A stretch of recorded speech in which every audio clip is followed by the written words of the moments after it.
Volkswagen, you failed me.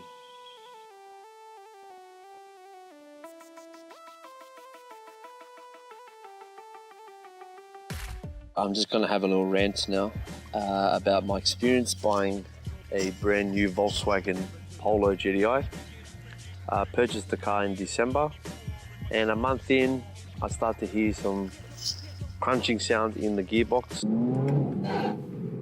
So I called up Volkswagen and they said, okay, bring it in, we need to take a look at it, see what the issue is. I took the car in, and in the meantime they gave me a Kia Rio, a courtesy car to drive around. I did request a Volkswagen. If you've bought a Volkswagen and you expect a Volkswagen, if your Volkswagen is in the shop, you're dreaming. So I took the Kia Rio. They said they think it's a mechatronics issue. So I said, okay, can you fix it? They said, yep, we'll get that done. Should be ready tomorrow. Cool. The car's still making noises. We're gonna change both clutches. The car being a DSG dual clutch, 2 clutches they had to replace. So, okay, should be ready by the next day. Cool.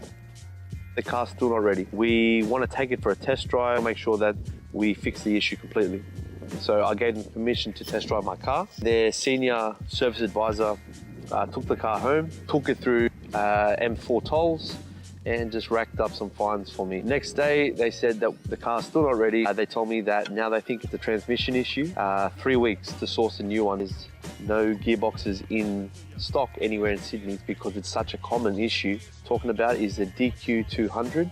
It's a 7-speed dry clutch, dual clutch automatic. It was the cause of one of the biggest recalls in Australian history. I think it was 2011, or might be 2014. The correct date will be here. Volkswagens were recalled because this transmission was failing. People had loss of power, crunching gears, the recall, and lost billions of dollars because of that. $1 million! I had not known this when I went to purchase my Polo GTI. There wasn't a revised unit, it was the exact same. There were no changes made. When I was at the dealer, I asked the salesman, has this gearbox been addressed? And his answer was yes, this is a new unit, the late models have no issues. So I bought the car. Now I've got the service advisor telling me that the transmission's failed and I have to wait for one to come from Germany. So I called up head office Volkswagen again, and I told them that I'm not accepting this, I'm rejecting this car under Australian consumer law. The Department of Fair Trading will be on my side. Then they start talking to me and going, we don't want to lose you as a customer, let's not refund you your money, we want to try and upgrade you to a Golf GTI. The Golf GTI uses a 6-speed wet clutch revised edition transmission, which can take maximum torque of up to 400. So it's much more reliable. So of course, you know, I gave them the benefit of the doubt and I said, sure. If you can upgrade me, that would be an ideal solution because I stay a customer and we're both happy. So 3 weeks have passed now since that initial proposal. 3 weeks of emails and calls and trying to get callbacks from Volkswagen head office and management team.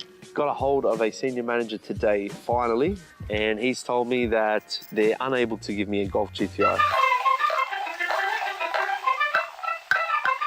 We can offer you a refund or a replacement Polo GTI. So we're back to square one now. Waited 3 weeks and I've been driving a Kia Rio and basically I'm at a loss now. It's my first brand new car and the experience I've had is frankly disgusting. Business, greed, I think that's big corporations not really caring about anything but the bottom line and their bonus. Focus more on, you know, customer service. Being in the media nearly every single year, people would start to forgive you if you would just, you know, handle the situation correctly. I'm unsure if I want to stick with Volkswagen. Tell me guys, should I take a replacement Polo GTI, brand new, exactly how I bought it, to my specs, or should I take the refund? Knock on wood, you know, and my next update can be I'm driving my car and I'm loving the Volkswagen and I'm so glad that I stayed with the Polo GTI. I'm going to give Volkswagen a chance to prove that their Polo GTI should be on the road. Anyways guys, that's my update for now. I'm going to keep you updated further as soon as this agreement comes through, and you'll definitely see what the result is soon. If you like what you saw, make sure you like the video. Please subscribe if you want to keep up to date, and thanks for watching guys, I really appreciate it. Take care, bye.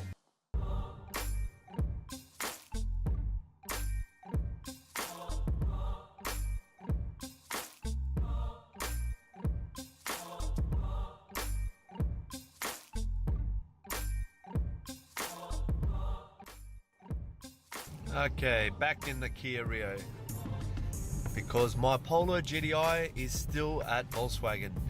Meanwhile, thrashing this courtesy car around. Just kidding, I'm not thrashing it around. This car is incapable of speeding.